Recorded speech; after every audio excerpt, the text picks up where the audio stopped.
The latest. Thank you for your love and support. I appreciate you all. Burkinabes in the diaspora just hit hard on Captain Ibrahim Traore in a way that he never expected. This is a surprise move that Captain Ibrahim Traore least expected. If you are new here, you are welcome. This is the latest Jin Guan. And please, if you haven't subscribed, subscribe, hit the notification and select all. I want to say a special shout out to my kings and queens, my anonymous supporters, my VIPs, my channel members, those who are liking, sharing, commenting. I say thank you. My super thanks gifters, all of you, I appreciate you. And please, if you want to support the channel, my PayPal link is in the bio. Captain Ibrahim Traore was looking for an amount of 124 billion to do something in Burkina Faso. But the Burkinabes in the diaspora said, how will you have a World Bank in Burkina Faso and you will still be looking for this amount of money? So they decided to surprise Captain Ibrahim Traore with over 150 billion. They are telling Captain Ibrahim Traore that we can do it for ourselves. We don't need World Bank. We don't need IMF. We don't need anybody to come and change the history of Burkina Faso. If Burkina Faso will become a better place, we should be the ones that will change it. We were not helping because we saw that the ones that were there will go for money and they wouldn't use it for anything. Now that we have a leader who thinks about the people, we will support. Being Burkinabe is a blessing.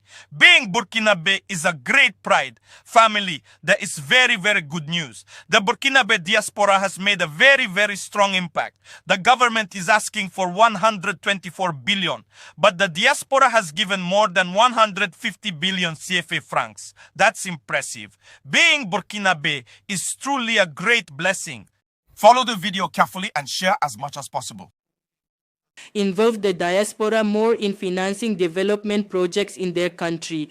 The Burkinabe government launched the first diaspora bond called Patriotic on the 6th of May. In 1 month, the operation raised more than 150 billion CFA francs for a forecast of 124 billion. A resounding success that reflects the diaspora's commitment alongside the government to tackle national challenges. On this operation, the analysis of the RTB's Director of Information, Pascal Kane. This is not the first time the government has launched a fundraising operation, but this one is particularly symbolic. The Diaspora Bond operation is a resounding victory that goes beyond numbers and touches the heart of our national identity.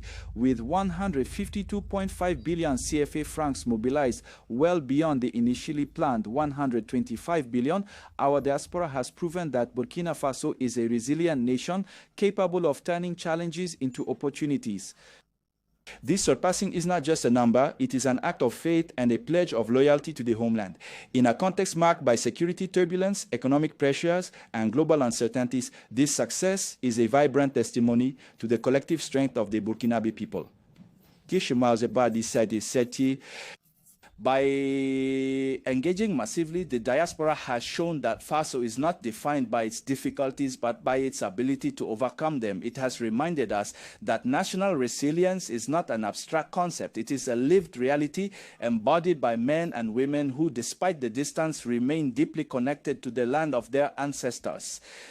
This record mobilization is a shield against economic fragility. It strengthens our financial autonomy, reduces our dependence on external aid, and consolidates our sovereignty. It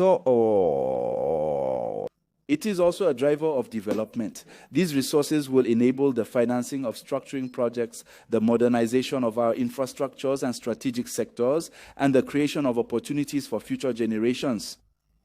But beyond the economy, this success is a moral and patriotic victory. It shows that the Burkinabe diaspora is an invisible army, a silent but powerful force ready to defend the honor of Faso and invest in its future. It is a strong message sent to the entire world. Burkina Faso is standing, united and resilient. National resilience is this ability to stay united despite the storms, this determination to move forward, to build, to believe in a better future. It is this conviction that wherever we are, we remain connected by the same destiny. This success is a patriotic victory. It reminds us that the strength of Burkina Faso lies not only in its institution, but also and especially in its people. So that its society. So the Anmaze Burkinabe diaspora spoke with one voice. It declared loudly that despite the distance passing our seas, despite some malicious information, it has confidence in its country of origin and its authorities.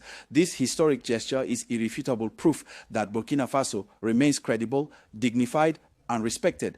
Our brothers and sisters abroad have shown that their hearts beat to the rhythm of Faso, that they are ready to invest in its future, to carry its torch, and to defend its honor. We can therefore proudly proclaim that Burkina Faso is strong because its sons and daughters, wherever they are, never abandon it.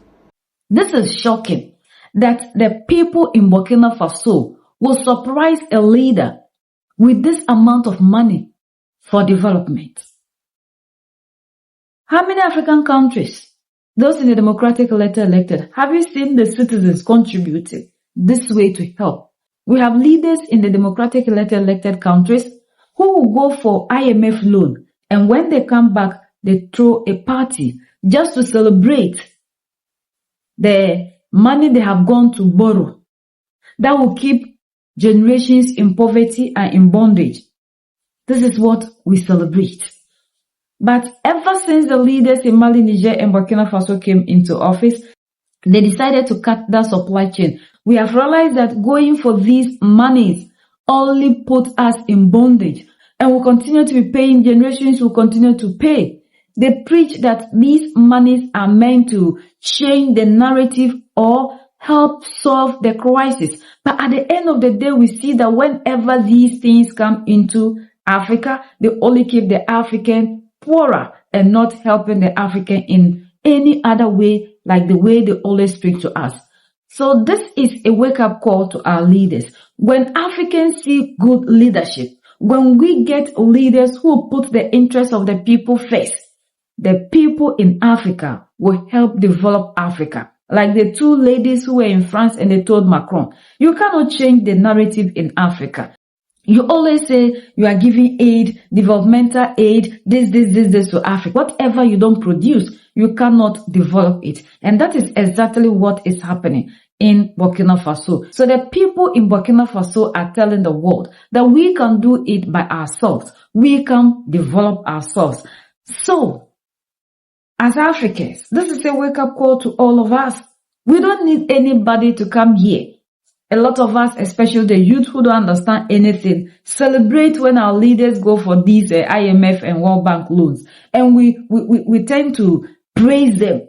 Someone will say they've gone for this amount of money to pay the debt. Doesn't mean that the new one went for wouldn't be paid. It's like going for debt to pay for debt, and that debt still sits.